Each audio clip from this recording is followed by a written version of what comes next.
Basic देखिए पढ़ के आ रहे हैं। पहला समीकरण, बोलो चर राशियों तथा अचर राशियों के मध्य समता दिखाने वाले कथन को क्या कहते हैं अपन लोग? समीकरण कहते हैं। मतलब ऐसा निकाय जो चरों तथा अचर राशियों के मध्य क्या दिखाए? समानता दिखाए। क्या दिखाए?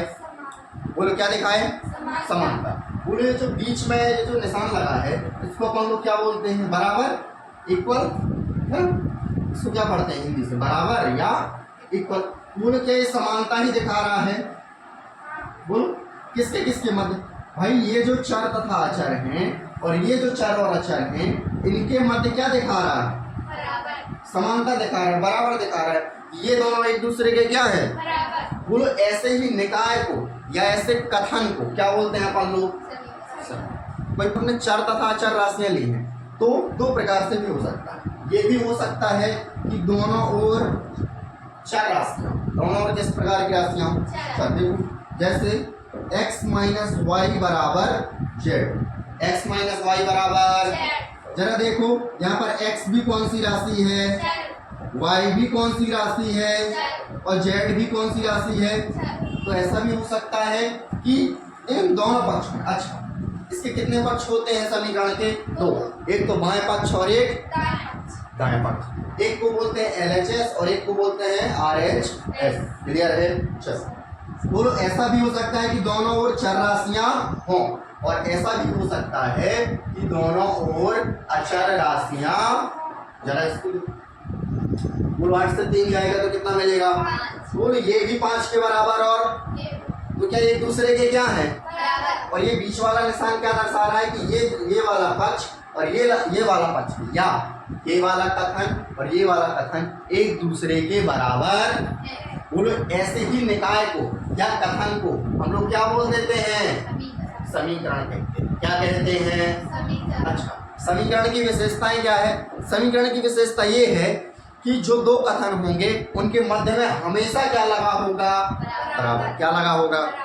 मान लो कहीं बराबर नहीं लगा हुआ है, बराबर वो समीकरण। अच्छा दो बातें जरा समझना है यहाँ पे। बोलो हमेशा समीकरण में एक बाएं पक्ष होगा और एक दाएं पक्ष, और दोनों एक दूसरे के क्या होंगे? क्योंकि समानता ही दिखानी है तो एक दूसरे के क्या होंगे? समीकरण। क्लियर है? अब समीकरण के कुछ प्रकार, अच्छा हम बता रहे थे, बोले यहाँ पर तीनों जगह क्या है? चर। और जबकि यहाँ पर देखो यहाँ पर तीनों जगह कौन सी राशियां हैं? अचर और साथ में ऐसा भी हो सकता है कि चर भी हो, अचर भी हो और अचर राशियां और चर, मतलब कुछ भी हो सकती हैं, बशर्ते दोनों के बीच में क्या दिखा रहा होगा? समानता। और समानता का निशान बराबर या इक्वल। कहानी क्लियर है? अब इसमें कोई डाउट? अब देखते हैं समीकरण के प्रकार। तो जिस प्रकार से हमने वहां पर बहुपद के प्रकार देखे थे, सेम किसके प्रकार होते हैं? समीकरण के। किसके प्रकार होते हैं? इसके भी दो प्रकार से हम भेद करते हैं। कितने प्रकार से? दो प्रकार से।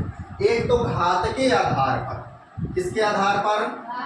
घात के आधार पर। और एक चरों की संख्या के आधार पर। चरों की संख्या के आधार। अच्छा हम चाहें तो एक प्रकार से और भेद कर सकते हैं जिसको बोलते हैं पदों की संख्या के आधार पर। किसके आधार पर? पदों की संख्या के आधार पर। हालांकि अब वो उतना इम्पोर्टेंट नहीं है क्योंकि हमने क्या ले लिया? चरों की संख्या। तो थोड़ी सा जरा देखो, अपन ने वहां पे बहुपद में पढ़ा था कि चर की जो मैक्सिमम घात होती है वही बहुपद की घात होती। यहाँ पर भी समीकरण में किसी भी एक चर की जो मैक्सिमम घात होगी वो किसकी घात होगी? समीकरण। किसकी? समीकरण की। तो वो जो घात के आधार पर बात करेंगे तो किसकी घात देखेंगे? चर की। मिनिमम की मैक्सिमम, अधिकतम घात। एग्जाम्पल देखना। अच्छा ये कितने प्रकार के होते हैं घात के आधार पर? तो लोग घात के आधार पर जितने चाहो उतने प्रकार हो जाएंगे। जितने चाहो उतने। देखो एग्जाम्पल बोलो, हो सकता है किसी चर की घात 1 हो सकता है किसी चर की घात ऐसे ही और ऐसे ही बहुत।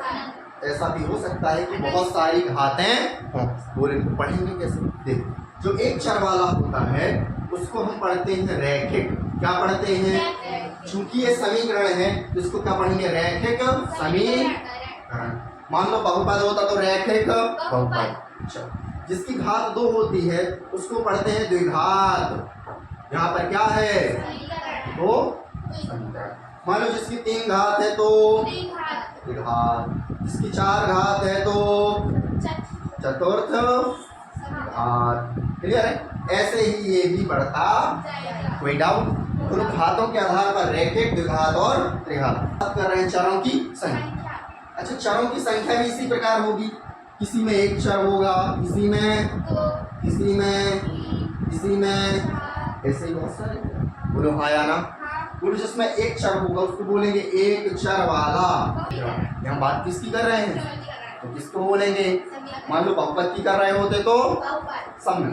बोल एक चर वाला समीकरण। ऐसे ही कितने चर वाला, 2 चर वाला। ऐसे ही 3 चर वाला। बोलो इसमें कोई दिक्कत? और इसके एग्जाम्पल देखते हैं। बोलो रैखिक समीकरण का क्या देखते हैं, एग्जाम्पल क्या देख लें? बोलो जिसकी चर की घात क्या होनी चाहिए, एक। अच्छा, यहाँ पर देखना जरा, यहाँ पर इसने नहीं बोला कि चरों की संख्या क्या होगी, इसने खाली क्या बोला है, चरों की